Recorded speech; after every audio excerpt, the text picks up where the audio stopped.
All right, this is where we left off. We had a cutout from a large cloud reference. This was my large cloud reference here. And we took a selection. I'm going to show you these steps again just because they're so important. We took a selection from our PNG character layer. We use the magic wand and we select without contiguous the outside space around our character layer. Then we moved that selection onto this cloud layer, and then we said select inverse. So swap the selection so it's not everything that's outside but everything that's inside. And then we just hit Command J to duplicate that onto a new layer, which gives us a cutout of the creature. Then I simply filled the background. I said edit fill with color, and then I got to choose my sky color. Maybe I'll choose a different sky color this time.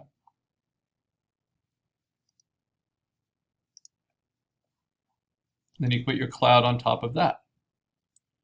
Now, I'm going to show you some other ways to paint the sky, which are really helpful. And this is different than just filling it with one flat color, but that's a good way to start. We can also fill with a gradient. So we're going to use the gradient tool for the first time, and this is creating our own pixels. So the gradient tool is underneath the eraser. You go up to the top here and you'll pick a slider. And you can pick any one of these and customize it, but I would pick one that's pretty simple to begin with. That's just maybe 2 colors. And you double click on it. Come on. And your gradient options should pop up.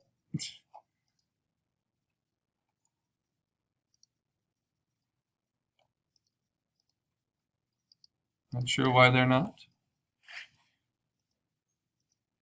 Let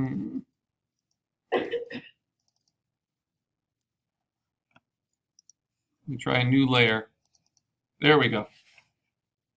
So you pick one, and then you're able to set your colors here on the gradient window.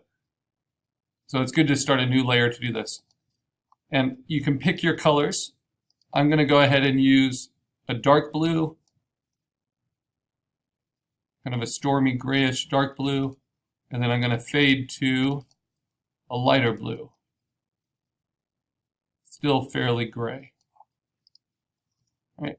And then I'm going to say OK, and it's going to be a solid gradation linear type. And I'm just going to paint across like so. I can do it multiple ways. I can see how my cloud works with it. All right. I can paint it up, down, backwards. I can take it at a low opacity. And I can set it to just normal mode.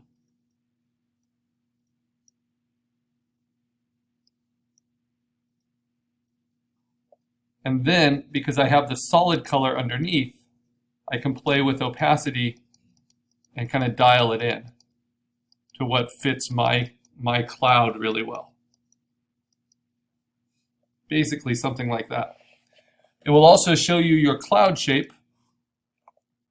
The blues in your cloud cutout are not helpful. So I'm going to use my magic wand, and I'm going to delete these chunks, right, of cloud. And there's a few ways I could do it. Here I'm just going to use the magic wand and select them. Anything that's not cloud colored, it's okay to bite away from your creature.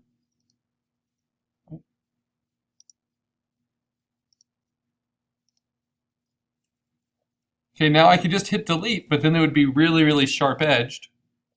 And I can. Why don't I just do that so you can see what that looks like? Or I can do the select and mask and soften that. There's a really sharp edge cut out, right? But everything else is so sharp edged, that's okay. But that's better than with the blue in there, right? And then I have a little copy of my creature in the corner here to keep me knowing what I'm going for.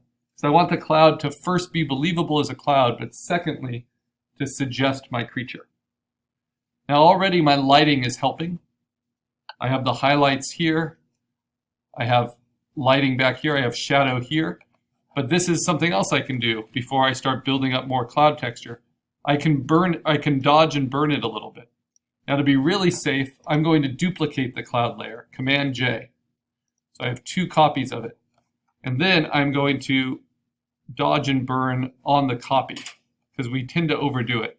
And when I dodge and burn, I use an exposure that's less than 30, really less than 20 usually. I use a big soft brush that's pressure sensitive to size. I use my tablet. And I do it on the midtones first.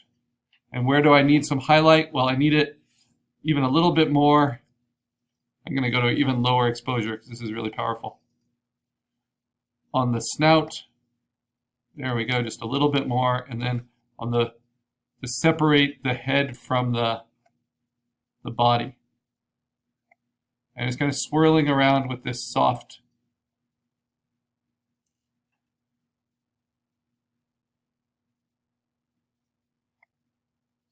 brush. And is there anywhere else I needed to catch light a little bit? Maybe, just swirling it around. Now, if I turn off and on that duplicate layer, it shows you what the dodging does.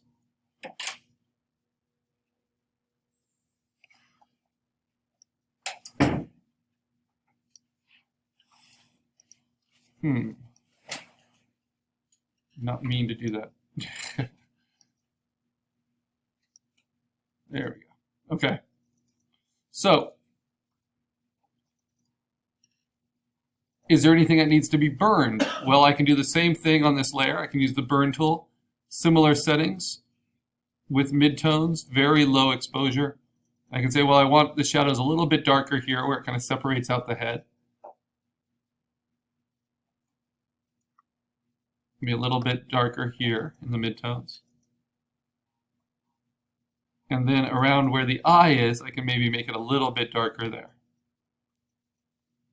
Then I can go back to dodge, and maybe I can bring out a little bit of that eye shape in there, just so it suggests it. It's very subtle. Okay, now this is all just playing with one cutout of one cloud. But you can see how just the dodging and burning makes a big difference. And if you do it too much, you can always use opacity to blend it in. But I'm going to go ahead and keep it at 100. Okay, now what can I do about the outside edges? Well, I can select them all, and this is what I would recommend. With contiguous turned off, I'm going to select the outside space around your cloud cutout. There we go. Then I'm going to go and say select and mask. I'm going to have it remember my settings. I'm feathering it by a few pixels, shifting the edge by a few pixels, and shifting the radius by about 5 pixels. And so when we look at the selection, I say OK, you can see that it's biting in just a little bit to that really hard cut edge. So now when I hit delete, it's going to feather it and it softens it. So it's no longer a super crisp edge. That doesn't mean it looks believably like a cloud yet, but it's just a little bit softer. Okay, then I can go in with my eraser and 100% opacity, 0% hardness, pretty large, and I can start what I call ghosting it, which is erasing outside of the edges. And you can see that's going to kind of bite away at them too. It's very important to do this at 100% opacity so that you're not leaving little trace amounts of hard edge pixels.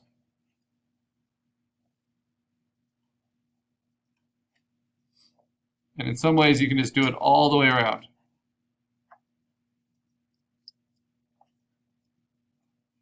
But especially where you don't think it looks very cloud-like. Okay, next we're going to bring in some new cloud reference.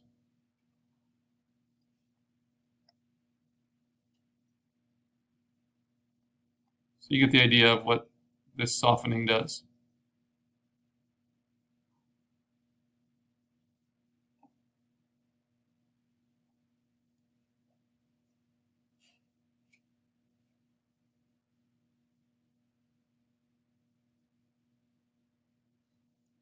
And you can even kind of separate out, you know, the clouds a little bit.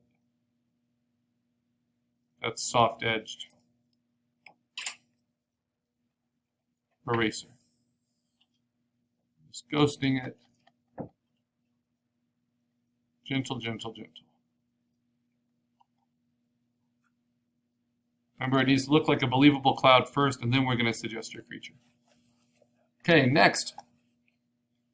Might be a good time to save it.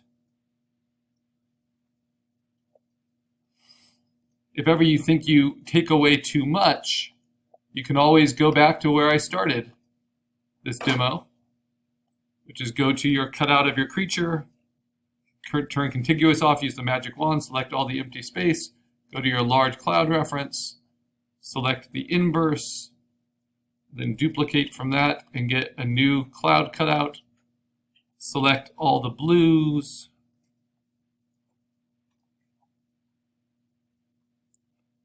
and little things that don't work for your cloud.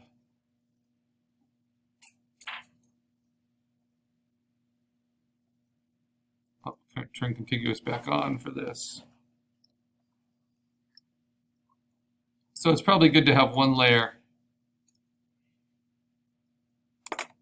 that is kind of cleanly cut out, right? But then you put yours on top of it, and you can see. So I'm going to just fade that out a little bit. So I have those edges. So here's the other way you can soften your edges. So this is on the duplicate that's perfectly cut out. You can take the whole thing and filter it. Say blur, Gaussian blur. This is my favorite filter. It's the only one we'll use fairly predictably. And we'll just soften everything. Problem is it softens all your interior edges too. But that's why we did it with a duplicate. So maybe about there. Then we put ours on top of it. And you see we have nice soft edges now that we can work with that appear cloud-like. Okay, next, we've got to bring in more reference.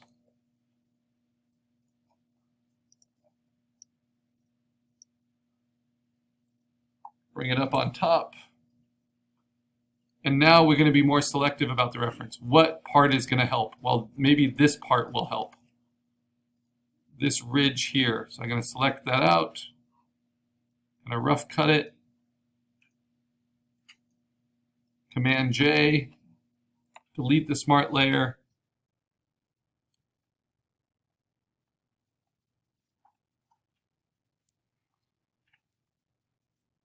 Get rid of all the sky blue. Remember, we want to replace our own sky. Excuse me. The pollen counts are high today. Now, how can I soften it before I start compositing it in?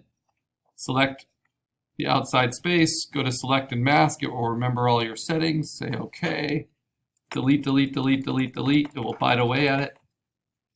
If you need to increase your settings, you can. If you need to do it multiple times, you can. It will just keep softening. Soft is good at the edges, but not necessarily at the inside. Okay. Then I can do my color adjustments, my levels, can brighten it a little bit, just in the midtones. Then my color adjustments, my color balance, this is all it takes. This is just a little pink, so I'm going to shift it just a little bit towards the green. A little bit towards the cyan. And the highlights maybe a little bit towards the yellow. So it matches my cloud. Then I can composite it in where I think it's most needed, which is to bulk up, let's see, this top ridge. Okay. I can transform it, Command T. I can right click inside, I can warp it, I can kind of push it where I want it. Let those edges overlap, and then I'm going to erase out that bottom.